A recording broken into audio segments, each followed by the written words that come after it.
Well, history proves that, unfortunately and unhappily, Jesus Christ has no advantage over Genghis Khan. So a lot of people are saying that they are surprised and shocked that he said this. We're even getting news articles coming out that this sparked a global backlash.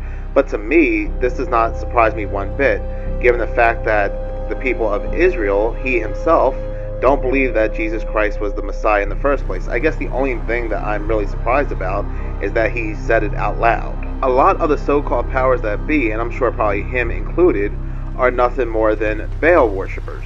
This is why he said, and make no mistake about it, he did not slip up here, that this conflict will cause our Messiah to return. Well, if you're Israeli, one would think that your Messiah has not shown up in the first place. You're waiting for the Messiah's first arrival. And talking about Baal worship, many religious perspectives within interpretations of biblical prophecy even suggest that a resurgence of Baal worship is a sign of the end times.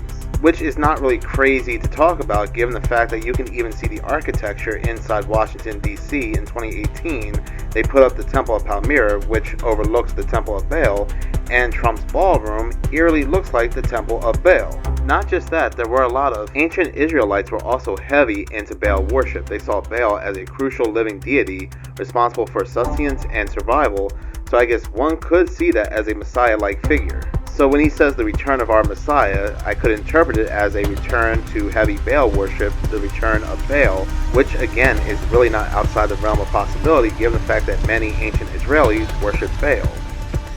Multiple media agencies, especially the New York Post, were talking about Saturn going into Aries. Saturn is Baal, and they were saying that this is a time to serve, and sacrifice to basically worship Baal. That they need to give him their strength. And isn't it just such an odd coincidence that right after Baal went into Aries, and on the exact same day there was this alignment of the planets, with Saturn or Baal in charge as they went into Aries, the United States and Israel started this conflict with Iran. I find it hard to believe that this is all just one big coincidence. But when it comes to Netanyahu and the return of Israel's Messiah, it really could be anything. I'm just theorizing here. But at the end of the day, this comment he made about Jesus Christ, again, really doesn't surprise me. For those that are surprised, that are shocked, it really should be a wake-up moment. But it's what he said next that really made me go, okay. Because if you are strong enough, ruthless enough, powerful enough, evil will overcome good. So, if you're evil, you're at least not bad. You're not incompetent. And in a world that's full of total incompetence, you're even kind of good. Aggression will overcome moderation. So you have no choice. If you look at the world as it is today, you have to be blind not to see that the democracy led by the United States have to reassert their will to defend themselves and to oppose their enemies in time while there's still time, before the jarring gong of danger wakes them up and wakes them up too late. This is where we are now. The fact that people don't see that, the fact that a lot of the news media are harking on a lot of fake news, but also a lot of short-sightedness. We do not see the historic period and the historic struggle that we are engaged in now. People are not supporting them as much as they thought. There's still a lot of misinformation. A lot of people are still asleep. People are still blinded. There's a lot of short-sightedness. So they're going to do something massive in which they believe will wake a lot of people up. Will have a lot of people see. Will have a lot of people join them. I guess social media isn't going too well for them. Remember, he came out and said that TikTok was their biggest weapon, and Elon Musk was their friend, X. TikTok, number one. And I hope it goes through because it can be consequential. And the other one, what's the other one that's most important? X. X. Exactly. Very good. And, so we have to talk to Elon. He's not an enemy. He's a friend. We should talk to him. Now, if we can get those two things, we get a lot. And I could go on other things, but that's not the point right now.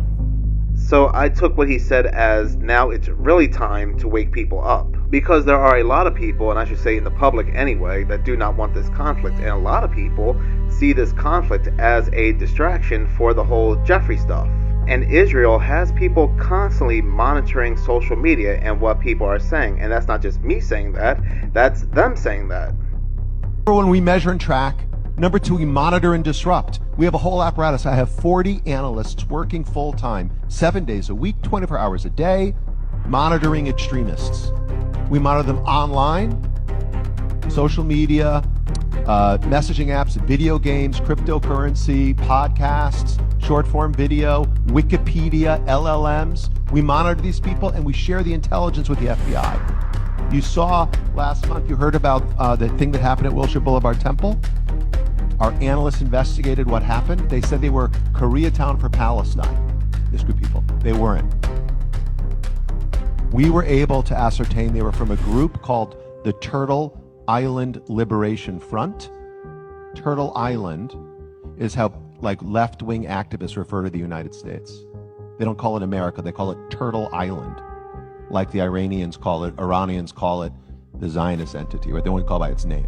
The Turtle Island Liberation Front, we gave them a whole dossier. What is Turtle Island Liberation Front? What are their ideas, their goals? Who are they? We identified the people who were in the synagogue. This was on Wednesday, December the 10th.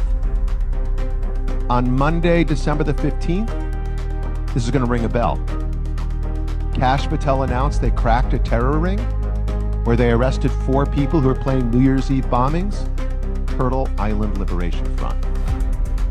At least one of the people I know for certain was in the building at Wilshire Boulevard Temple, vandalizing it and disrupting the event.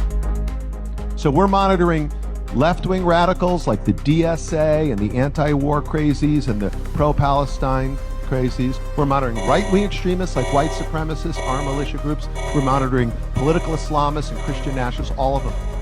And then we train. We're the largest trainer of law enforcement in America, extremism hate. We train 20,000 officers every year. They also consider extremist people that do not go along with the mainstream narrative. And if this big thing comes, you're going to have to if you want to keep your presence on social media. If you want to buy and sell with the digital ID, because this will also open doors to the digital ID.